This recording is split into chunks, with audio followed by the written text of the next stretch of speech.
UFC Nashville was the most MMA fight card we have seen in a long time. Now, this thing was complete chaos from top to bottom. Now, I think it's safe to say we are all pretty hyped on Fatima Klein. And I know not all of you guys are gamblers, but everybody and their mother had an under on this fight.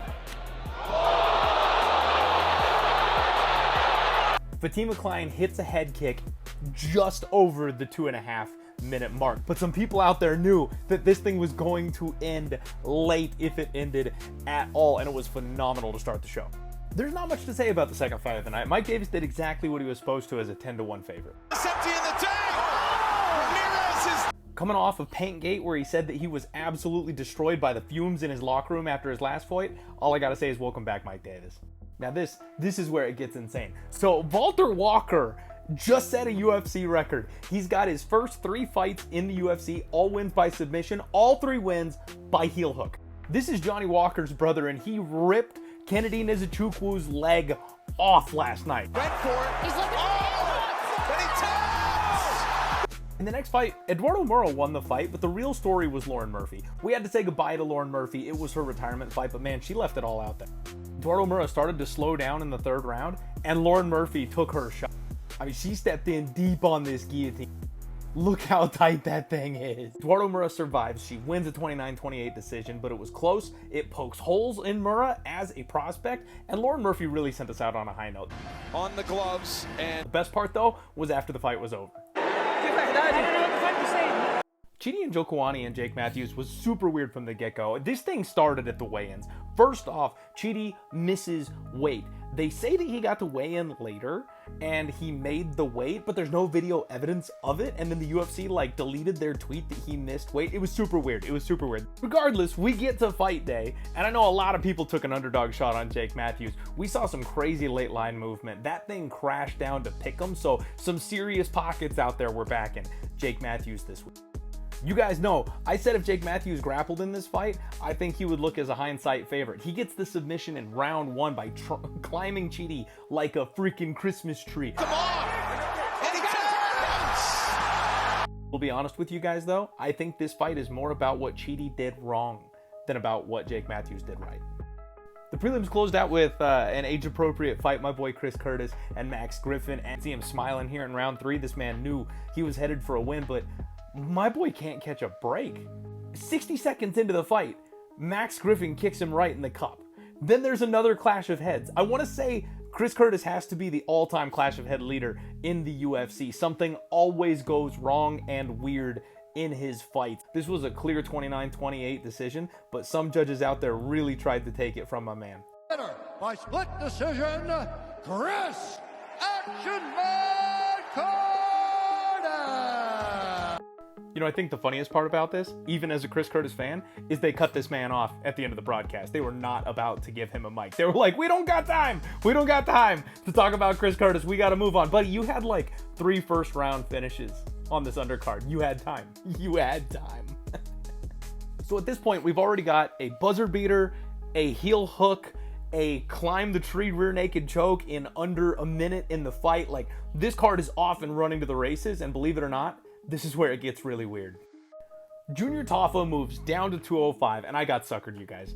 I got suckered. I threw this man in a parlay. I can't believe how awful the Tafa bros are. I had multiple moments where Tukos made such bad mistakes. He was able to reverse. He was able to get on top. He hurt this man at the beginning of the 2nd round.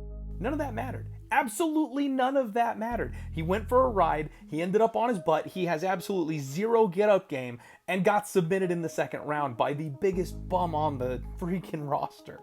Keep that space There's the tap! Next time you see this man, he'll be fighting in karate combat. The craziest part about that whole thing though, 2 of the 3 judges actually scored round 1 for Tafa. So even having been taken down, even having spent the majority of that round on his back, he still was up on the judges' scorecards. And he fumbled. Morgan Charrier and Nate the Train was wild. Absolutely wild. Morgan Charrier is known for his slow starts, and Nate the Train put it on this man. If you know anything about Morgan Charrier, you know his weakness has always been the decision. 10 losses in this kid's career by decision. If he is not knocking you out, he tends to be too slow and too low volume to actually get the dub. and it looked like he was headed for another L. He won the first round on 2 of the 3 judges' scorecards. However, the second round, all 3 judges scored for Nate the Train, and if you guys know anything about Nate the Train, you know this man doesn't stop. He was a 3-1 favorite going into round 3, and then the nuke landed. Nate the Train! Morgan Charrier gamblers got absolutely bailed out. This man said, "Not today." No, not this time. Calvin Kattar and Steve Garcia was a tough fight for a lot of us, man. A lot of us put money on Calvin Kattar, and here, just watch some of the footage from the fight. No, Calvin Kattar is completely washed, you guys. Like, yes, Steve Garcia is big. Yes, Steve Garcia is on some kind of a run right now, but my God, I'm not spending any more time on that fight. Can you believe they robbed Wonder Boy? They robbed Wonder Boy.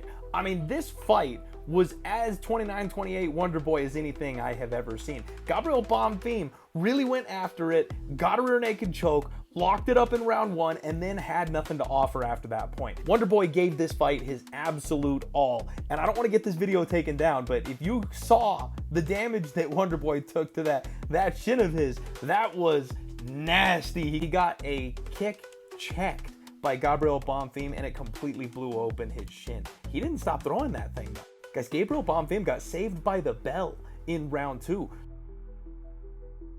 Thompson almost had a TKO victory. Bonfim got absolutely gifted a decision, and we were robbed of a Wonder Boy Thompson win this weekend. And Derek Lewis just always delivers. Main event Derek Lewis is something else. This fight was wild. So he gets cracked early, and you can see something's wrong. Like his eye is bugging him, and he decides, I gotta go. See well, he lands a bomb to the right. Oh, huge left. And Taliesin Teixeira found out quick. Teixeira eats some. Now, there was a little bit of controversy, Taliesin grabbing the fence on his way back to his feet. You can't do that. Taliesin took some of the biggest shots Lewis had to offer, looked like he still had his wits about him. Jason Herzog calls it off anyway.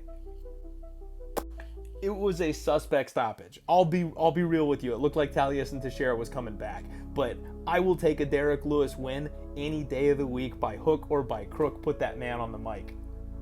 Derek Lewis hit every single imaginable celebration after this one. Do it! He stopped it! Wow!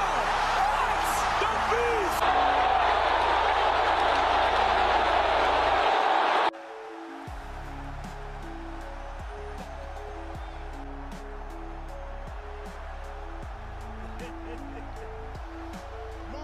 But he even got a phone call from Trump while he's getting his hand raised. It doesn't get better than a Nashville win for Derek Lewis.